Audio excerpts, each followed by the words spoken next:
Migration. You hear that word all the time, right? But it's so much more than just a news headline.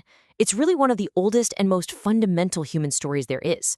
A story about moving, about changing, and about looking for something new. So let's really dig in and figure out what it's all about. To get us started, I want to ask you something really simple. Have you, at any point in your life, moved? Maybe from one town to another, or, even just to a different part of the city for a new job or to be closer to your family? Well, if you said yes, then guess what? Congratulations, you are a migrant. Yeah, I know, it's a surprising way to look at it, but it really helps us get a handle on this whole idea on a much more personal level. See, it's not always about crossing huge oceans. Sometimes it's just about moving to a new neighborhood. So what's the official definition then? Well, when you boil it all down, migration is simply the movement of people from one place to another. And this move can be temporary, say for a seasonal job, or it can be a permanent thing, to start a whole new life.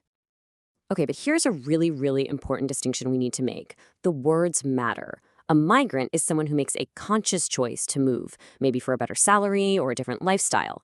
A refugee or an asylum seeker, on the other hand, is someone who is forced to leave. They have to move because of things like war, persecution, or just extreme danger back home.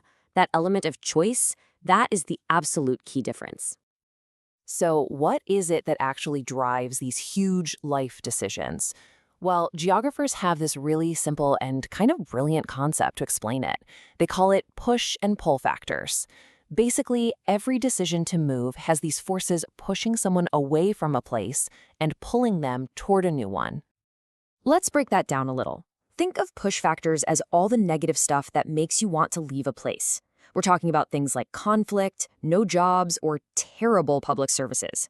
Then you have pull factors. Those are all the positive things that attract you somewhere else, like way better job opportunities, safety for your family, a higher standard of living, heck, even better weather. And you can see this playing out all through history. Just take a look at Wales back in the 19th century. Thousands of Italians felt this really strong pull to move there. Why? Because there was the promise of work, especially in the shipping and coal industries, which were absolutely booming at the time. And you can still see the legacy of that move today. All of a sudden, things that were super common in Italy started popping up all over Wales. We're talking Italian restaurants, little cafes, and of course, those classic ice cream parlors. Just like that, the local culture was changed forever, one delicious scoop at a time. But then, everything changed. When World War II broke out, it created this massive new push factor. The British government, paranoid about spies, started arresting Italians who weren't British citizens. This created this awful climate of fear that pushed many of those same families right back out of the home they'd made for themselves. So that story kind of shows us that not all migration is the same, right? The journeys people take and the reasons for doing it can be totally different. We can actually group them into a few key types. Okay, first up is internal migration. This is just moving around inside the same country. And honestly, it's probably something a lot of us have done. Think about young people moving from the countryside to big cities like Cardiff or London for a better job. Or maybe someone moving to a different town to be closer to their parents. It's all migration. You just don't need a passport for it. Next up, you've got economic migration. And this one is pretty straightforward. It's all about moving for financial reasons. A classic example is the movement of people from Mexico to the USA, pulled by the chance to earn much higher wages and send that money back home to support their families. And then you have forced migration. The scale of this can be just staggering. The civil war in Syria, which started back in 2011, created one of the biggest refugee crises of our lifetime. By 2021, an unbelievable 6.6 million Syrians had been forced to flee their own country just to find safety. But if you think that number is huge, get this. On top of that, another 6.7 million people were displaced inside Syria. These are people who lost everything and had to run, but they were still trapped within their country's borders. It just goes to show you the crisis was even bigger than the international numbers suggest. And history has other really powerful examples of this. Back in the 1930s, Jewish people in Germany were facing more and more persecution. The Kinder Transport was this incredible rescue mission where the UK agreed to take in about 10,000 children, all by themselves.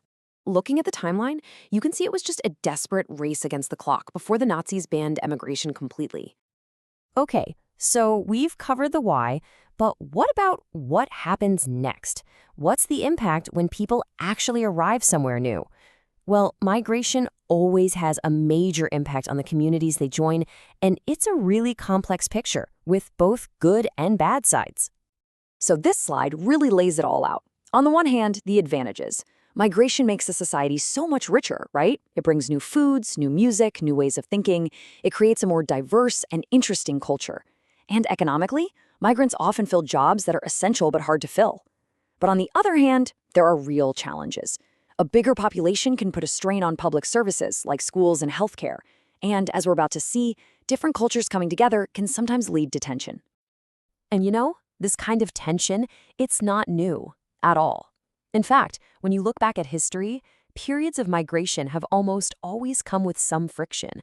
But what's so fascinating is how that friction can sometimes lead to the most amazing social transformations. Take the 1919 race riots in South Wales, for example. After World War I, soldiers came home, but there were no jobs and not enough houses. This created a lot of resentment towards migrant workers who had come to fill jobs during the war. All that frustration just boiled over into 3 days of violent clashes in cities like Cardiff. And you see this same pattern play out again decades later in London. In 1958, in Notting Hill, you had newly arrived Caribbean families and poor white families all competing for the same scarce, low-quality housing. Tensions exploded, and for a week, mobs of white youths attacked Black residents and their homes. But then, and this is the incredible part, something amazing came out of all that violence. The Caribbean community decided to respond, but not with more anger. They created an event to celebrate their culture and to try and bring people together. That event? It became the Notting Hill Carnival, which is now a world-famous symbol of London's vibrant multicultural identity. So, where does all of this leave us? The story of migration is really the story of us, of humanity. People have always moved. They will always move. So the real question for all of us is this. As our world keeps getting more connected and people keep moving, how do we learn from the past? How do we navigate that inevitable friction to find the incredible positive transformation that's waiting on the other side?